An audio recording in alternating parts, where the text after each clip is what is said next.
Hey guys, today I thought I'd do a piano comparison video of some of my favorite pianos. I've got everything from uprights all the way to grands, and I'm not obviously going to be able to cover every single piano out there, but it is a bunch of mine that I feel are really good and work in different situations. I'm a big believer that there's no one piano that will work for all situations, and not one piano that will obviously work for all styles.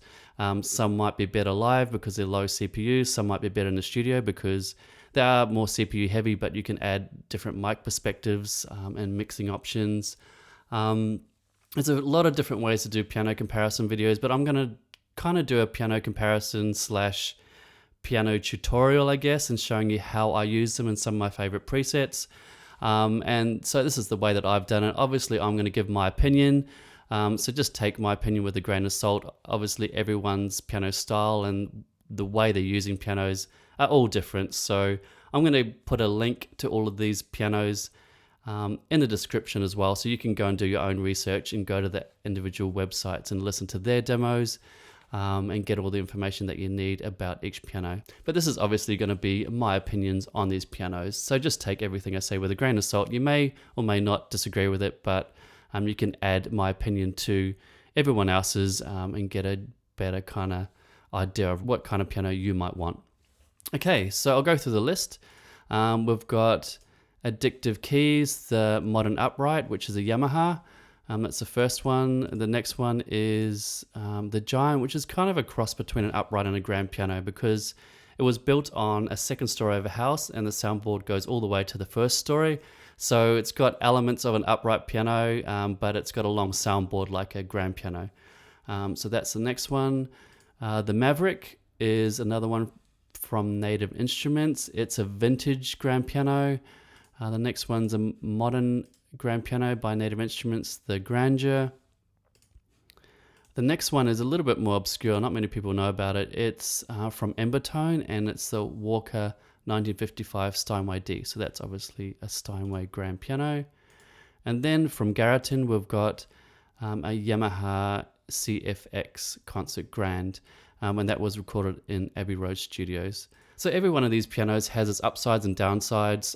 So even comparing them is hard to do because they have different mic positions. I've just got this MIDI performance, if you want to call it that, just going from the bottom all the way to the top to give you a rough idea of what the tone of the piano is across the whole keyboard. So let's do that. Then I'll go into each one individually and talk about it, and then show you my favorite preset or presets for each one.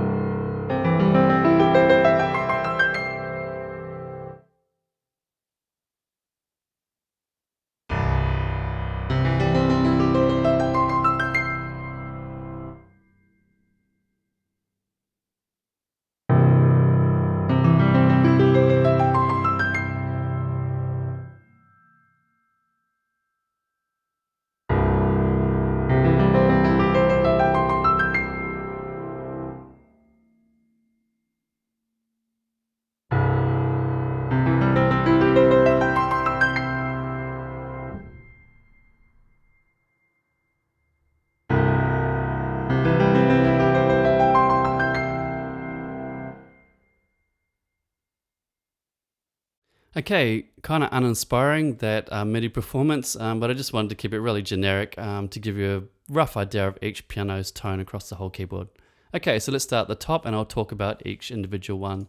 So this is the modern upright from Addictive Keys. I really love this one because it sounds so authentic. It sounds like an upright piano. The mic positions that I like are these ones, front tube, front ribbon, and the back tube. So use this preset if you want to get a good starting point and then tweak it to your taste. I like the velocity volume on the limiting side. So basically what it does is it brings up the lower samples up in volume. So it limits your volume range without compressing it, which is a great feature of a sample piano. You can't do that in the real world. Obviously you have to record a piano as is and then use compression if you want to limit the volume range. But that's a great thing about a sample piano. You can actually bring the lower sample velocities up without compressing it and affecting the tone. So I like to do that to most of my pianos just to get those are low velocity samples, the more intimate ones, up in volume, and so they can still be heard in the mix. So I'll just play a little something, I don't know what, using this, but I love the low end of this. It's very authentic and even a little bit detuned, but it gives you a really authentic upright piano sound.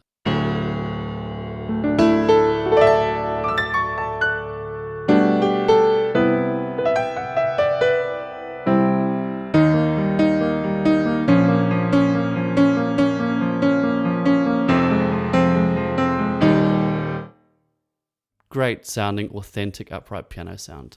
Let's move on to the Giant. As a lot of you probably already know, we've used the Giant on so many different Hillsong albums to date.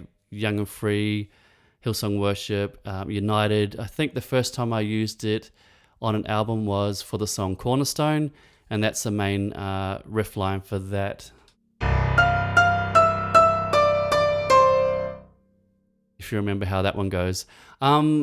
For the comparison, I decided to turn off the convolution reverb, which I usually like to have on. I like to have the tone down a little bit in general because I think it's too bright. For Young and Free praise songs, though, it works well to have the tone in the middle. Again, the dynamic range, I like to limit that so the low velocity samples come up. And I do like to have this XXL button turned on, which is adding a convolution reverb, but it's a really, really short convolution reverb to make it sound thicker. So I like to use it a little bit like that. I might even add another reverb like Valhalla Vintage Verb on top of that. But I'll just play around with these settings too.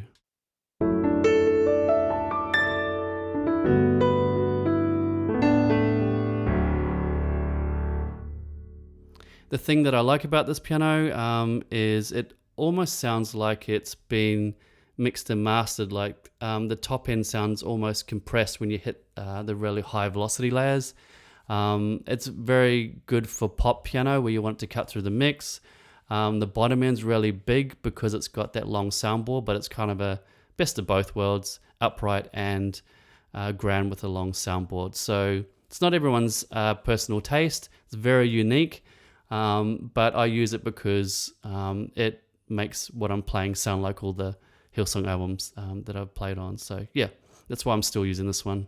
Another thing about the Native Instrument pianos is they've mixed all the mic positions into one, so it's very CPU light, which obviously works great for live, especially if you're layering other sounds and other software on top of the piano to get your sound. So that's the Giant. Actually, I'll do one more preset. So this is Michael Fatkin's one. He's obviously the Young and Free keyboard player producer. So this is what he uses a lot of the time. He'll turn on a compression and EQ, which is all down here. And if you want all these presets, a lot of you would already know this, but I made all my Giant presets available on multi-tracks, and it's in the Ultimate Piano Collection here. There's versions for Ableton, there's versions for Mainstage. There's a version that does require Valhalla Vintage Verb, and there's a version that doesn't, that uses Mainstage and Logic reverbs, and the Ableton one that uses Ableton reverb. So if you don't own Valhalla Vintage Verb, but you do own the Giant, those are available on multi-tracks as well. And there is the opportunity for me to do more presets for other pianos if I get enough people commenting and letting me know. So let me know if there's other ones that you would really like me to do presets for. So getting back to Michael Fatkin's piano, this is what he uses a lot, especially for like the big cut through praise lines for Young and Free.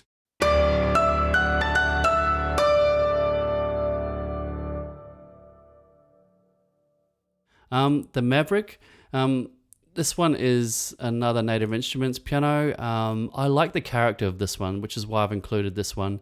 Again, I like to have a little bit of convolution reverb, the tone a little bit on the darker side. Dynamic range, I always like to pull that down a bit. And so I'll just quickly play something from this piano. It's got a lot of character, which is what I like about it.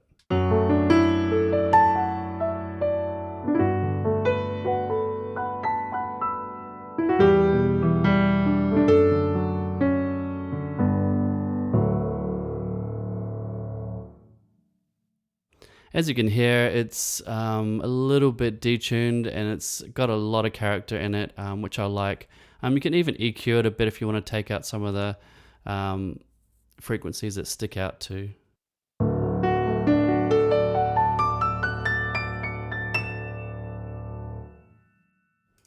And that's just roughly what I did for that to clean it up a little bit. Let's go to the grandeur. Personally, I don't really like this one. This is just my personal opinion. I know a lot of people use it, and that's why I included it in this video. It doesn't have a lot of character, and when I look at pianos, I'm trying to find little quirks and the little things that give a piano character, and I don't like something that sounds too perfect, I guess.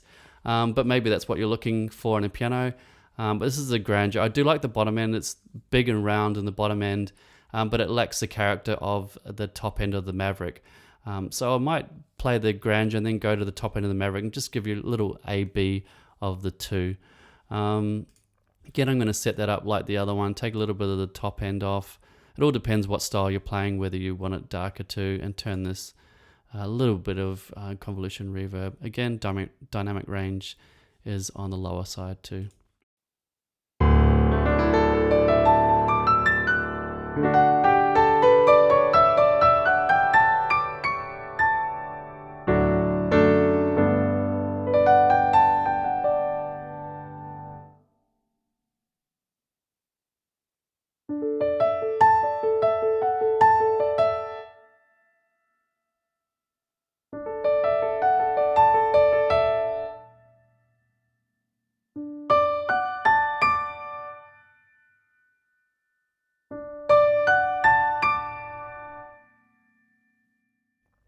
So they're both different pianos. One might work in one situation and one not in the other.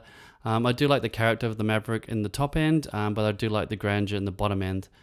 So you could potentially combine the two and have the Maverick at the top and the grandeur at the bottom, but that's going a bit crazy. But anyway, that's just my opinions on those two. Then we go to the Embertone Steinway grand piano. So I'll just play you a little bit of this one and then talk about the settings and everything for this one too.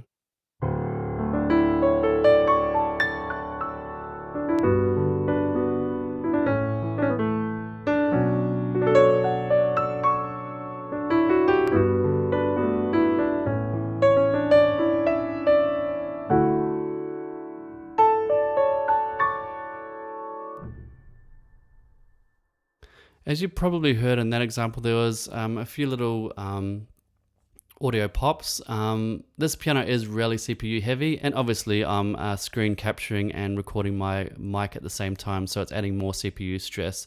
I love this piano, but one of the things I don't like about it is how CPU heavy it is. Another alternative to this is not to have the hammer and close mics, which I have on. You can solo or even take out the close and have the hammer, but I feel like the hammer needs a little bit more bottom end in it. So I'll play you it without, and then I'm going to add some bottom end EQ too.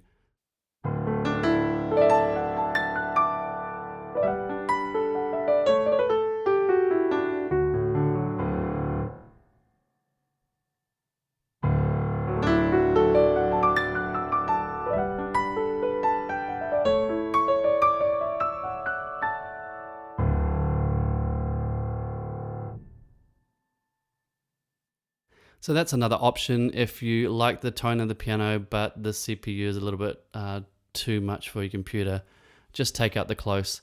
If I'm using it live, I will only use the hammer and boost the bottom end EQ wise with that one.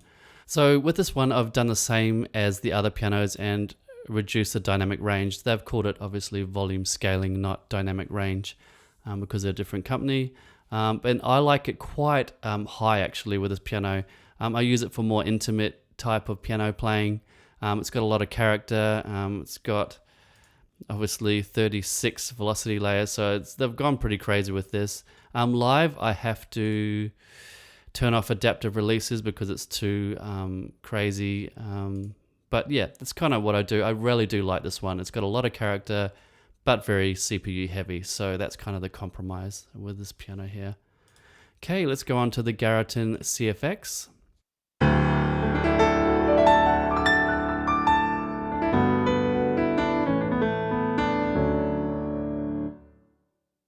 Okay, let's open it up. I'm going to show you my favorite setting, or one of my favorite settings is a solo 3. I actually prefer, yeah, I do prefer it on half. You could open it up as well, but it gets a little bit too bright. It's a Yamaha, which then obviously known as a bright piano. With this one too, they've got the option of having the soft pedal down, so I'll show you that too.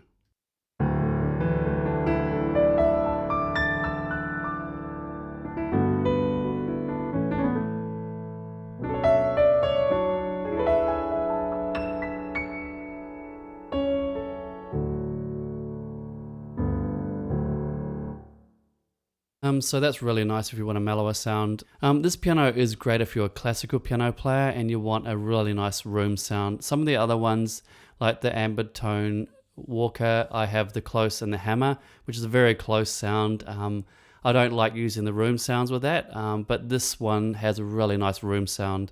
Obviously recorded at the famous Abbey Road Studios, so you'd expect that. And it's hard to explain how it feels under your fingers. This one does feel really good. You almost want to play fast runs with it after sitting down and playing with it for a while.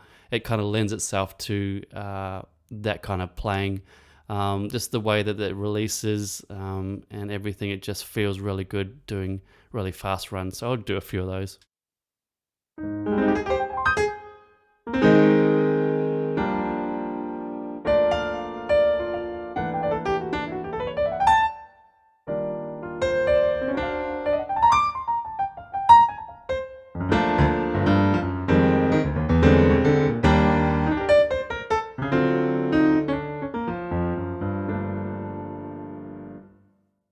So that was just a bit of fun with that one, but you can hear the room, especially when you do short staccato notes and how it rings out. Really nice for runs. You kind of get carried away playing this one, mainly because, yeah, the room sound and the way each note releases. Obviously, you've got control over room release and all that kind of stuff, but just out of the box, it sounds really, really good. So there you go. There's a bunch of different pianos that I use for different reasons, and they have different strengths. I wish this one did actually have dynamic range or volume scaling. I know in the real piano world you don't have that option, but in the sample world you do have that option. I wish that Garritan did have that option to limit the velocity levels without having to compress it, because I'd love to use this piano more as a mellow piano as well, but being able to bring up those low velocity samples and get them kind of forward in the mix, and not having that big dynamic range without that compressor. Anyway, so I hope that gives you a good overview of those pianos, strengths and weaknesses. And if there's other pianos that you really want me to review, I'll see if I can. No promises, but if I get enough people commenting on different pianos, then I might be able to do like a follow-up video to this one. So I hope that's helped.